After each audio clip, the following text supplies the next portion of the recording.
اصرار نہیں کرنا چاہیے. اب اونٹنی کو انہوں نے فرمائش کر کے یہ معجزہ طلب کیا تھا اور اس اونٹنی کو بھی اپنے لیے انہوں نے آزمائش بنا لیا. سمجھ یہ آتی ہے کہ جو اللہ والے ہوتے ہیں وہ اپنے آپ جو عطا کریں وہی کافی ہوتا ہے، ورنہ ہم بعض اوقات کچھ ایسی فرمائشیں کر بیٹھتے ہیں جو ہمیں نہیں پتا ہوتا آگے چل کے ہمارے لیے نقصان دہ ثابت ہوں گی، ان کو ہم اپنے گلے کا خود ہی توق بنا ڈالتے ہیں. اسی طرح سے انہوں نے حلیہ جاننے پہ اصرار کیا، اور اگر انہیں حلیے کا نہ پتا ہوتا تو obviously وہ جو 9 بچے ہلاک ہوئے، قتل کروا دیے گئے، وہ قتل نہ ہوتے. اور obviously ایک فرسٹریشن، ایک بے چینی بھی اس کے نتیجے میں پیدا ہوئی. اب ہوا یہ کہ جن 9 فیملیز کے بچے قتل ہوئے تھے، اب قتل تو انہوں نے خود کروائے تھے، حضرت صالح علیہ السلام نے تو نہیں کہا تھا انہیں، لیکن اب ان کے دل میں گرج پیدا ہو گیا حضرت صالح علیہ السلام کے لیے، اور اب وہ حضرت صالح علیہ السلام کو ختم کرنا چاہتے ہیں. انہوں نے ایک چال چلی، انہوں نے ایک پلاننگ بنائی، ایک درے میں چھپ کے بیٹھ گئے رات کے وقت کہ جب حضرت صالح علیہ السلام یہاں سے گزریں گے تو ہم ایک پتھر ان پہ لڑکا دیں گے اور کسی کو پتا بھی نہیں چلے گا کہ ہم نے انہیں قتل کیا ہے. لیکن اللہ بہترین چال چلنے والا ہے، جیسے کہ سورہ النمل کی آیت نمبر 50 میں ہے کہ یہ چال تو وہ چلے اور پھر ایک چال ہم نے چلی جس کی انہیں خبر نہ تھی. اور وہ چال کیا تھی؟ اب وہ گھات لگائے بیٹھے ہیں، حضرت صالح علیہ السلام جیسے گزرے ہم ان پہ پتھر پھینک دیں، پتھر لڑکا دیں. اللہ نے ان پہ ایک پتھر لڑکا دیا اور وہ جو 9 کے 9 افراد تھے وہیں پہ ان کی ڈیتھ ہو گئی. یہاں یہ بھی سمجھ آتی ہے کہ اللہ اپنے دوستوں کی، اپنے انبیاء کی، ایمان والوں کی کیسے کیسے حفاظت کرتا ہے. ہم اپنی زندگی میں دیکھیں، اگر کوئی انسان بس صراط مستقیم پہ جا رہا ہے، اپنی دھن میں مگن، بس اللہ کے احکامات کو فالو کرنے کی اپنے تئیں حد المقدور کوشش میں لگا ہوا ہے اور بلا وجہ کی چیزوں میں الجھتا نہیں ہے، اپنا ٹائم ویسٹ نہیں کرتا تخریبی کارروائیوں میں، نیگیٹو چیزوں میں، تو اگر کہیں کوئی اس کے خلاف سازشیں ہو رہی ہیں، کہیں اس کے خلاف کوئی پلاننگز ہو رہی ہیں، تو اللہ خود ہی سنبھال لیتا ہے. یہ ہمیں سمجھ آتی ہے اس واقعے سے. اب آپ یہ دیکھیے کہ یہ سب کچھ ہو رہا ہے، لیکن اس کے باوجود قوم سمود کو عقل نہیں آ رہی، وہ سمجھ نہیں رہے، وہ پھر بھی اللہ کی طرف نہیں لوٹ رہے، اللہ سے رجوع نہیں کر رہے، معافی نہیں مانگ رہے، توبہ استغفار نہیں کر رہے. کیا کر رہے ہیں؟ وہ اپنی سرکشی پہ تلے ہوئے ہیں، وہ ہٹ دھرمی پہ تلے ہوئے ہیں، وہ فساد پھیلانے پہ تلے ہوئے ہیں. انہوں نے جو اندر اندر سوچ لیا تھا نا کہ ہم اس اونٹنی کو قتل کر کے ہی رہیں گے، اور حضرت صالح علیہ السلام نے اس کو بہت پہلے ہی سمیل کر لیا تھا اور انہوں نے پیشن گوئی کر دی تھی کہ یہ قتل کر کے ہی چھوڑیں گے، اور وہی ہوا. انہوں نے اب ایک اور پلاننگ کی ہے، اور اس میں 2 ایسے لوگ انوالو ہیں کہ جن کو شادی کا لالچ دیا گیا ہے کہ اگر تم اس اونٹنی کو مار دو گے تو کچھ خواتین نے کہا ہے کہ ہم تمہارے ساتھ شادی کر لیں گی. یہاں پہ یہ سمجھ بھی آ رہی ہے کہ انسان کسی ہرس، کسی لالچ، کسی نفسانی خواہش کے تابع ہو کے بعض اوقات کسی بڑے بڑے جرم کر بیٹھتا ہے، جیسا کہ کیدار بن سالف نے اور مزدہ نے کیا. کیدار بن سالف نے اونٹنی کی کونچیں کاٹ ڈالی، اور اونٹنی جب زخمی ہو کے زمین پہ گر گئی تو مزدہ آیا، وہ جو دوسرا شخص تھا جسے کسی اور عورت نے شادی کا لالچ دیا تھا کہ اگر تم اس اونٹنی کو مار دو گے تو میں تم سے شادی کر لوں گی. اب وہ آیا اور اس نے کیدار بن سالف کے ساتھ مل کے اونٹنی کو ٹوٹلی ختم کر دیا. اب آپ یہ سوچئے کہ وہ جو اللہ کی نشانی تھی انا کا، اس کو ختم کرنا جو انہوں نے خود فرمائش کر کے طلب کی تھی، اس کو اس انداز میں ختم کر دیا گیا ہے. ایک بلا وجہ کی دشمنی انہوں نے اس اونٹنی سے مول لے لی تھی اس کے پیچھے پڑ گئے اور فائنلی اس کو ختم کر کے دام لیا.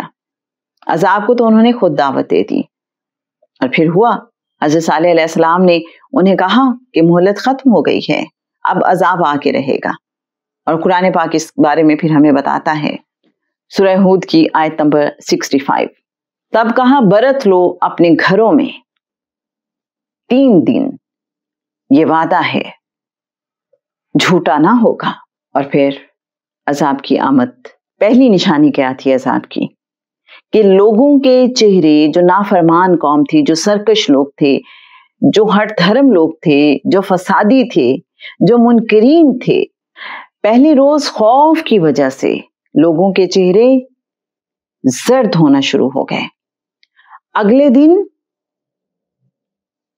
چہرے سرخ ہونا شروع ہو گئے اور تیسرے دن چہرے سیاہ ہو گئے قوم سمود کے نافرمانوں کے. اور اس کے بعد بجلی کی چمک اور کڑک نے انہیں تباہ کر دیا. یہ عذاب قوم سمود پہ نازل ہوا. اور ہم دیکھتے ہیں کہ اسی انوائرمنٹ میں عذاب نازل ہو رہا ہوتا ہے، لیکن وہ صرف ٹچ کرتا ہے نافرمانوں کو. جو ایمان والے ہوتے ہیں وہ اس عذاب کے دوران بھی سیف رہتے ہیں. یہ ایک بہت ہی حیرت انگیز بات ہے جو ہمیں نظر آتی ہے حضرت نوح علیہ السلام کے قصے میں بھی، حضرت ہود علیہ السلام کے قصے میں بھی، اور اب ہم یہاں پہ دیکھ رہے ہیں حضرت صالح علیہ السلام کا جو قصہ ہے، جو قوم سمود کا قصہ ہے، اس میں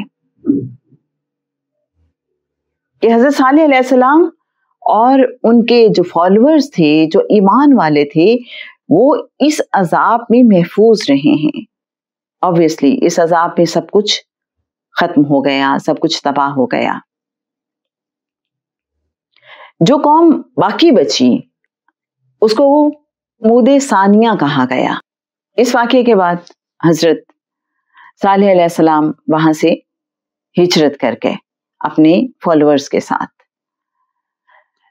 جب میں یہ پڑھ رہی تھی تو سوچا میں نے کہ اس سے پہلے کیوں نہیں ہجرت کی حضرت صالح علیہ السلام نے. تو خیال آیا کہ جب تک مہلت ختم نہیں ہو جاتی تو اللہ کے پیغمبر قوم کو اللہ کی طرف بلاتے رہتے ہیں. اس سے پہلے وہ ہجرت اس لیے نہیں کر سکتے تھے کہ وہ انہیں اللہ کی طرف بلاتے رہے.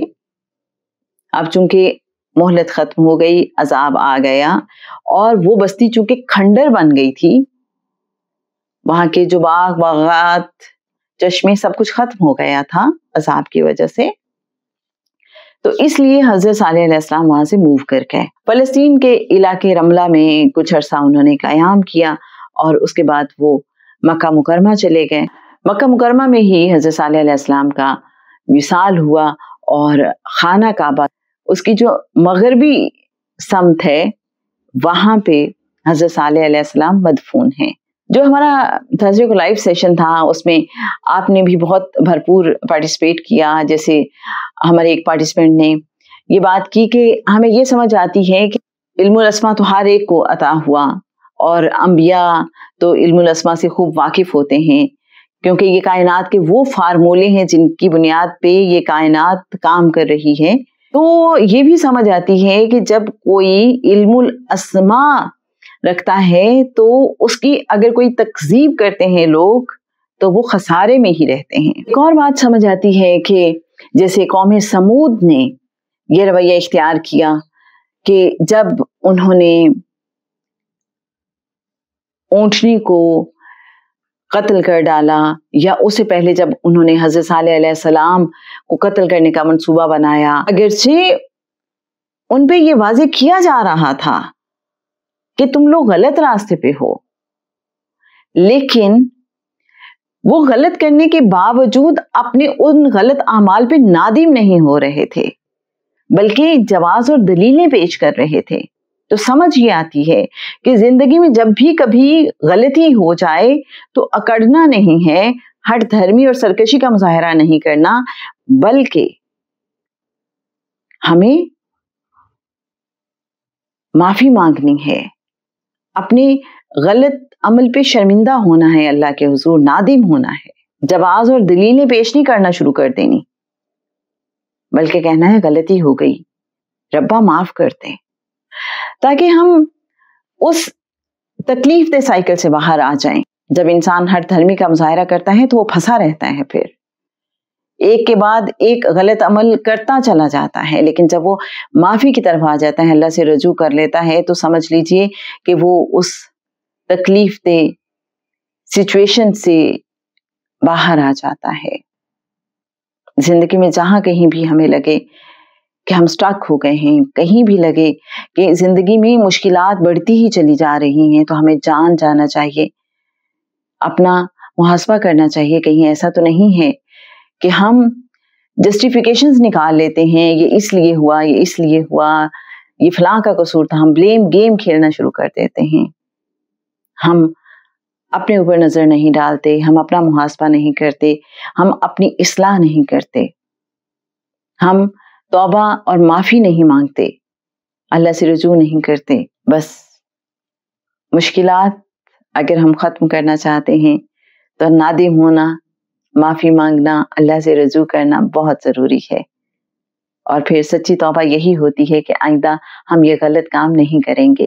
ایک اور بات بھی جو ہم نے سمجھی سیکھی اس واقعے سے، کہ جیسے قوم سمود کے پاس ہفتے کے 7 دنوں میں سے 6 دن ہوتے تھے اس چشمے کا پانی پینے کے لیے، لیکن ان سے ہفتے کا ایک دن برداشت نہیں ہوتا تھا کہ وہ اونٹنی اس دن پانی استعمال کر لے۔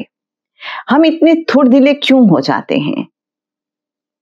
کیا ہمارے اندر جو ہرس ہے، جو لالچ ہے، جو ہر چیز پہ قابض ہونے کی خواہش ہے، دوسروں کو سپیس نہ دینے کی خواہش ہے، وہ ہمیں اس بات پہ مجبور کرتی ہے کہ سب کچھ ہم ہی سمیٹ لیں، کسی کو اس کا جائز حصہ بھی نہ دیں۔ کیا آپ کو بھی اس بات کی سمجھ آتی ہے کہ ایسا ہے؟ اور فائنلی جناب، ہم دیکھیں الناقہ، اونٹنی، اللہ کی نشانی، کہیں ایسا تو نہیں ہے کہ ہمارے اندر بھی کوئی سمود جیسی خرابی ہے جو الناقہ جیسی اللہ کی واضح نشانیوں سے نہ صرف انکار کرتی ہے بلکہ اس کو برداشت نہیں کرتی، اس کے خاتمے پہ تلی رہتی ہے۔ اللہ کی طرف سے ہمیں واضح پیغامات محسوس ہو رہے ہوتے ہیں، ہمیں سمجھ آتی ہے یہ چیز ہمارے لیے فائدہ مند ہے، یہ ہمارے لیے نقصان دہ ہے، کہیں ایسا تو نہیں ہے اس کے باوجود ہم اپنی نفسانی خواہشات میں اتنا الجھ جاتے ہیں کہ ہم اللہ کے اس پیغام کو، اس نشانی کو سمجھنے کی کوشش نہیں کرتے، بلکہ اس کو ختم کرنے پہ تل جاتے ہیں۔ اس کو سمپلی یوں بھی سمجھا جا سکتا ہے کہ ہمارے اندر ہمارا ضمیر بہت بار ہمیں جھنجھوڑتا ہے، ہمیں جگاتا ہے، ہمیں بتاتا ہے غلط سمت میں جا رہے ہو، یہ تمہارے لیے ٹھیک نہیں ہے، لیکن ہم اس آواز کو سلا دیتے ہیں، اس لیے کہ اس آواز کو سننے میں ہمیں لگتا ہے کہ ہمارے جو دنیاوی مفادات ہیں وہ قربان ہو جائیں گے، ہمارا دنیاوی عیش و عشرت ختم ہو جائے گا۔ ہم وقتی سے فائدے کے لیے ضمیر کی اس آواز کو سلا دیتے ہیں، اندر کی اس آواز کو سنتے نہیں بلکہ قتل کر دیتے ہیں۔ آپ کیا کہتے ہیں جناب؟ آپ کی کیا انڈرسٹینڈنگ ہے حضرت صالح علیہ السلام اور قوم سمود کے قصے کے حوالے سے؟ ضرور شیئر کیجیے گا۔ آج کے لیے بس اتنا ہی، انشاءاللہ اس قصے کو مزید آگے بڑھائیں گے اور پھر اس میں مزید جو حکمتیں اور راز ہیں ان کو جاننے کی کوشش کریں گے۔ صلی اللہ تعالی علی حبیبہ محمد و آلہ وسلم۔